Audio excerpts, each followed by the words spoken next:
Hello, welcome to Roy's Book Reviews. I'm Roy. I have a number of these videos under my belt at this point. Hopefully you have checked a few of them out. But if this is your first one, welcome aboard. Today I am going to be discussing The Sellout by Paul Beatty. One of the reasons that I started making these videos in the first place is because I saw chatter going on Twitter that there is a lack of African American booktubers in general, and specifically a shortage of African American male booktubers.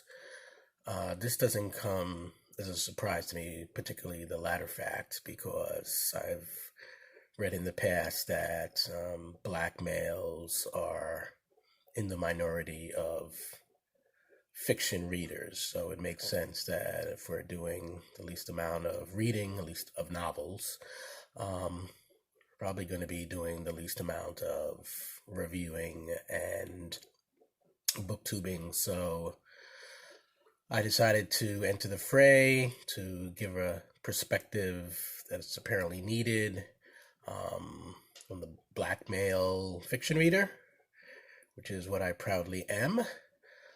And this particular book that I'm going to discuss today is a novel by an African American male author. So doubling up on the black male experience here in this review, I read a lot of books by black authors, as many as I can get to, even though it's certainly not the only category of book that I read. In general, my rule for selecting books to read is it sounds good. Beyond that, I don't care if it's fits into a particular genre, or if it's considered literary fiction, or if it's brand new, or if it's been around for decades, or if the author is male or female or some other category, if the author is black or white or some other person of color or lack thereof. Those are things that, in general, I don't put much thought into, except for the fact that I do try to read of my fair share of black authors for a handful of reasons. One being that I am a black author myself, a black person. So that's a perspective that I feel is not expressed to the extent that the white gaze on the world is, through literature in particular. So I want to support those books as much as I can. The Sellout is a tricky book to review. Is it brilliant satire or biting social commentary delivered with excessively over-the-top weirdness? Hard to say. I can easily see why one might lean one way or the other. It wasn't until after reading this book that I read the author's bio and learned that he started out as a spoken word poet who launched his career by killing it at Nuyorican Poets Cafe. If you have never been there, I highly suggest stopping by if you live in New York or the next time you visit New York City. I've only been there once, but it was a pretty memorable experience if you're into the whole spoken word poetry scene. It used to be the hot thing for a while, and they had that show on HBO, and I guess it's cooled off a bit, but I greatly respect poets, and particularly the ones who verbalize their poems in front of an audience. Um, so the fact that Paul Beatty is a spoken word poet came as no surprise when I read it, given the style of his prose. Nearly every sentence is a rambling, poetic, rapid fire joke with multiple punchlines delivered. I have never listened to an audiobook. Another factoid about me. I do not read ebooks and I do not listen to audiobooks.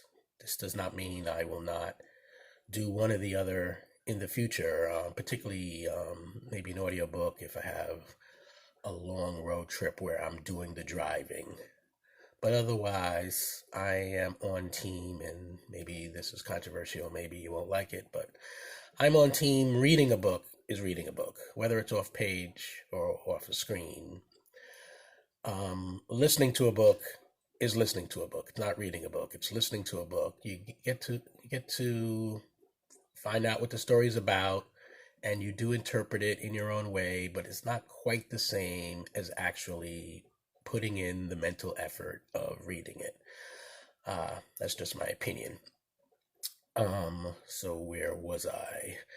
The Sellout is definitely a novel that seems written to be listened to as much, if not more, than it was written to be read silently to yourself. So if and when I do decide to pick up my very first audiobook, this might be the one I go with just because of the way that it's written.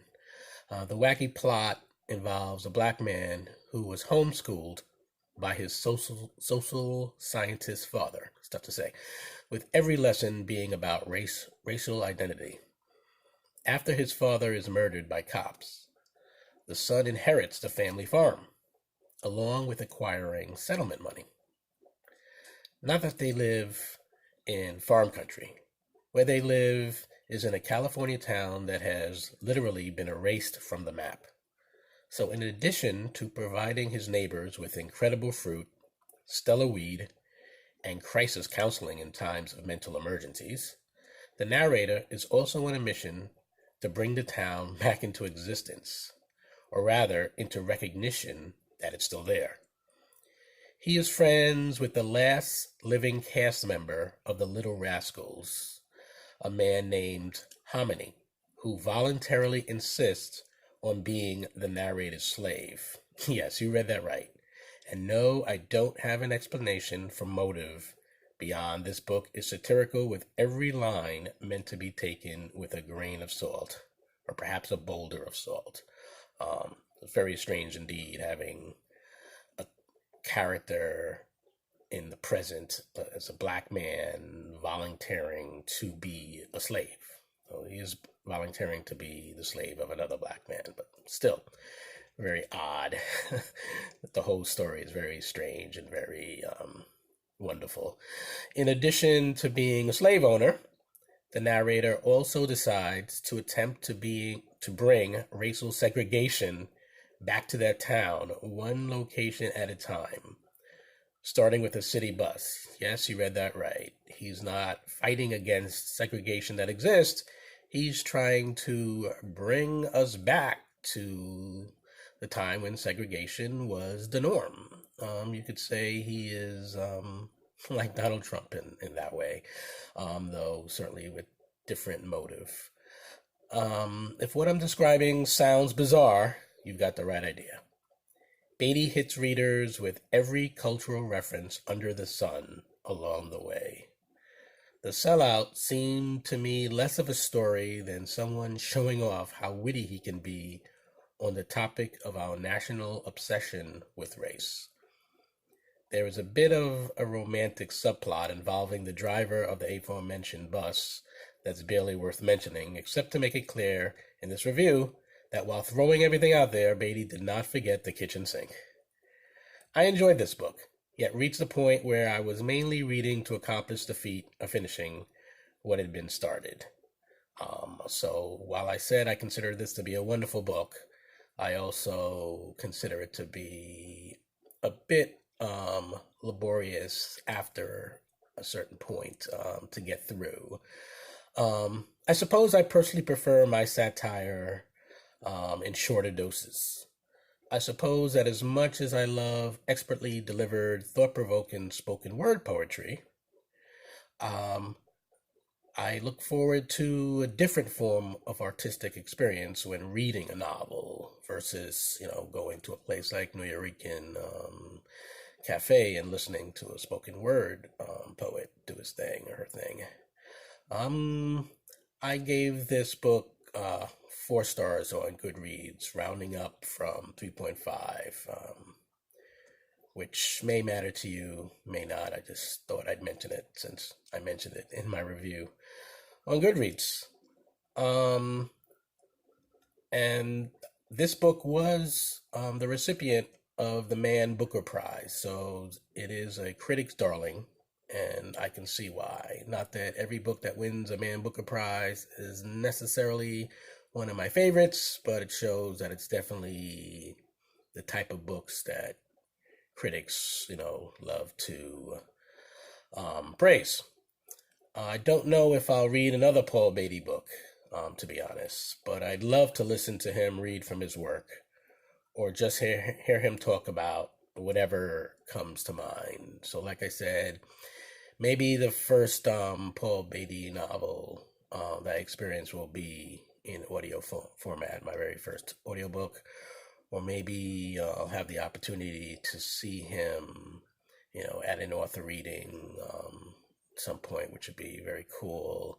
Not sure if I will read another of his books. But then again, like I said, I love to support Black authors, so I wouldn't be surprised to find myself with a copy of a Paul Beatty novel in hand, giving him another shot, because I do believe in giving authors who show promise multiple opportunities to win me over before I decide that they are one of my go-tos or someone best to pass on by. So that concludes my review of The Sellout by Paul Beatty. If you have read it, or when you do read it, please share your thoughts with me. I would appreciate it. Bye.